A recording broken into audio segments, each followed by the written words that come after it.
Hi guys. Myra की दुनिया में आपका स्वागत है। और मायरा की दुनिया का ये फर्स्ट व्लॉग है और इस व्लॉग में मैं कवर करूँगी कि मायरा क्या करती है, उसका डेली रूटीन क्या है, वो मुझे कैसे दिन भर परेशान करती है और मैं कैसे अपने वर्क लाइफ, अपनी डॉटर और अपनी फैमिली को कैसे मैनेज करती हूँ। मैं सारे अपने आगे आगे व्लॉग्स में मैं आपको बताऊँगी। तो अगर आपको मेरा व्लॉग अच्छा लगे तो प्लीज़ लाइक कीजिए, सब्सक्राइब कीजिए और शेयर कीजिए। Thank you, bye bye. Myra निकल गई है तैयार होके थेरेपी के लिए। इसने अपना आईडी कार्ड भी ले लिया है और लिफ्ट में एक ऊपर वाले अंकल भी हमें मिले थे और ये वेट करते हुए। और मैंने ऑटो पहले ही बुक कर लिया था, रैपिडो। ये थोड़ा सस्ता पड़ जाता है रैपिडो।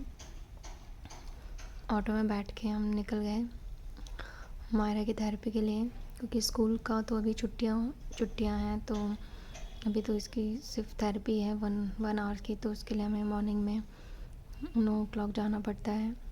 ये बैठे हुए जाते हुए हम ऑटो वाले भैया आ चुके थे हमारे।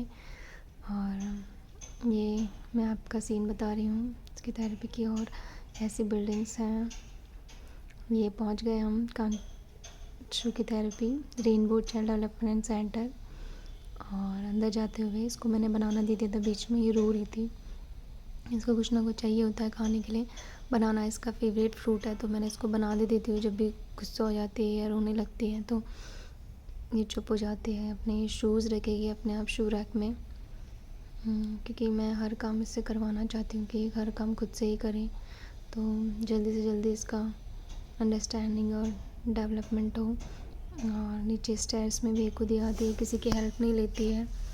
बट मैं थोड़ा सा इसका ध्यान रखना पड़ता है कि इसका पैर स्लिप नहीं हो जाए। 1-2 बार स्लिप भी हो चुका है, सो मुझे ध्यान से इसको नीचे लेके आना पड़ता है। और अपना बनाना एंजॉय करते हुए और नीचे आते हुए। बेसमेंट में है एक्चुअली इसकी थेरेपी, तो थोड़ी सीढ़ियाँ भी हैं। कैसे आ रही है ये पैर रखते हुए। अब आ गई है भोलेनाथ की तस्वीर। ये ओटी है, ऑक्यूपेशनल थेरेपी, इसका थेरेपी सेंटर है। अलग अलग ब्लॉक्स बने हुए हैं अलग अलग बच्चे के लिए। ये पेरेंट्स का सिटिंग एरिया है। अभी कोई आया नहीं है, क्योंकि मॉर्निंग में सुबह सुबह 9 o'clock कोई आता नहीं है। 5 मिनट्स थे अभी इसके। कोई थेरेपिस्ट टीचर भी नहीं आए, तो मैंने मायरा से कुछ एक्टिविटीज़ करवा ली। उसने मुझे काउंटिंग के कुछ दिए थे, मुझे दे गए काउंट्स करने के लिए। अब ये काउंट करके मैंने इसको बोला था इस बकेट में डालो, जैसे 1-2 सीक्वेंस वाइज डाल रही थी। इतनी अंडरस्टैंडिंग इसको है कि ये सीक्वेंस वाइज डाल रही थी। इसको प्रेस करती है पहले, पता नहीं क्यों प्रेस करती है। हर अल्फ़ाबेट को ऐसे प्रेस करके फिर डालेगी। 3 को, 4 को। इतना टाइम 5 मिनट्स बचता है, तो मैं इसको ऐसे कुछ कुछ एक्टिविटीज़ करा देती हूँ। इसको ओटी वैसे ही पहले ही पसंद था। ओटी सबसे पहले जब हम आए थे हमें पता चला था कि इसको थोड़ा सा प्रॉब्लम है। ये बहुत ही हाइपर एक्टिव थी पहले, तो सबसे पहले हमें यही सजेस्ट किया था यहाँ के सर ने कि इसका पहले ओटी और एबीए कराओ, देन फिर स्पीच पे आएंगे हम। तो इसका ऑक्यूपेशनल थेरेपी तो कंप्लीट हो गया है, थोड़ी सेटल डाउन हो गई है, थोड़ी बैठने लग गई है। थोड़ा इसका सिटिंग प्रॉपर तरीके से ज़्यादा देर बैठती है, नहीं तो पहले बिल्कुल नहीं बैठती थी। इधर से उधर भागना होता था इसे बस, और सुनते भी नहीं थे, किसी की बात भी नहीं सुनती थी। बट ऑक्यूपेशन थेरेपी के बाद बहुत ही ज़्यादा अंडरस्टैंडिंग आई है इसकी। Sitting sitting timing sitting timing तेज ज़्यादा हुआ है इसका। और मैंने इसको 3 राउंड्स रख दिए थे और मैंने बोला था कि इसको जंप करो इस पर हर राउंड्स में आके, तो ये जंप कर रही थी। तो ये एक्टिविटी करी हमने, फिर इसकी टीचर आ गई थी। जैसे ये अब थेरेपी करने लगी, मैंने थोड़ा सा बाहर से शूट कर लिया, क्योंकि मेरे साथ आती है तो ये बहुत रोती है, बट अपने फादर के साथ आते हैं तो बिल्कुल सीधी बन के आती है, बिल्कुल चुपचाप अपनी सीट पे जाके बैठ जाती है। बट माँ से थोड़ा ज़्यादा बच्चे तंग करते हैं माँ को, तो ये मुझे बहुत तंग करती है मेरे साथ। इसको 5-10 मिनट तो इसको रोना में इसको बंद कराना पड़ता है।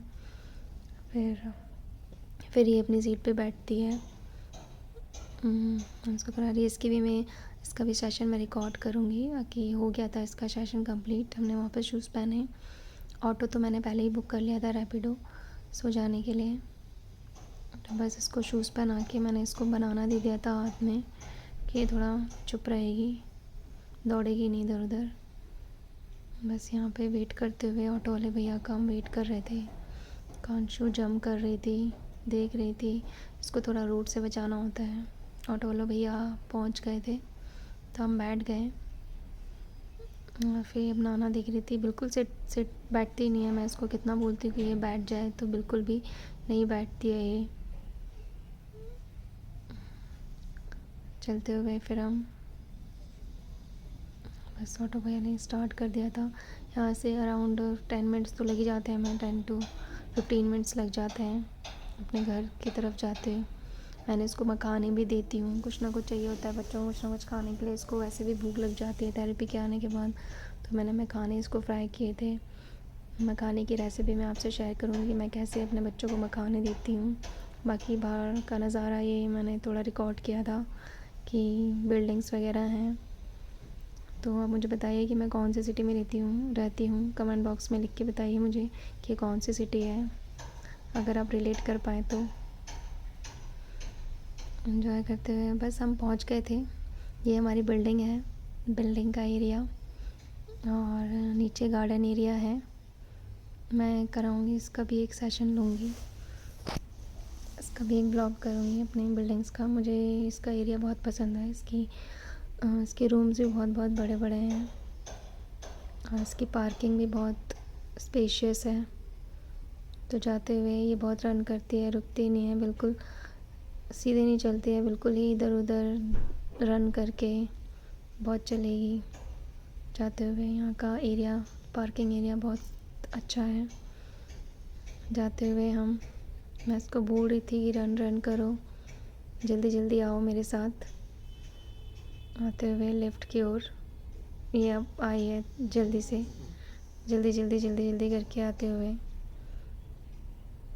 लेफ़्ट का बटन दबाया मैंने। जाते हुए यहाँ का मैं सीन दिखाऊंगी। अब इसको यहाँ का नज़ारा बड़ा पसंद है, ये देखती है मिरर में कि कैसा हम ऊपर अब जाएंगे। तो हम 7th फ्लोर पे रहते हैं, तो 7th फ्लोर तक जाते हुए पर अब तो भी स्कूल की छुट्टियां हैं, तो हम नहीं तो यहाँ से डायरेक्ट स्कूल चले जाते थे, बट अभी इसकी छुट्टियां लगी है तो डायरेक्ट घर आ गए हैं। उसके बाद मुझे अपना ऑफ़िस भी देखना होता है, मेरा ऑफ़िस का टाइमिंग भी स्टार्ट हो जाता है। अभी इसे एक्सप्रेस करती है, और ये ऐसे आते हुए ये हमारी बिल्डिंग है, ये हमारा फ्लैट है। फ्लैट का थोड़ा आते हुए नज़ारा, वहाँ पे खड़ी हो जाती है, पता नहीं क्या देखती है, रन करते हुए आते हुए अपने फ्लैट की तरफ आते हुए मैंने गेट खोला है। गेट की तरफ आते हुए हम पहुँच गए अपने घर। दादी वेट करते हुए, दादी को मैं दिखाऊंगी। गेट लगाया मैंने, दादी वेट करते हुए डायरेक्ट अपने घर के अंदर ही जाती है अपने रूम में। और इसके बाद का जो शूट है वो मैं बाद में करूँगी, इसका लंच और इसके बाद में जो क्या क्या एक्टिविटीज़ कराती हूँ इसे। Okay, bye.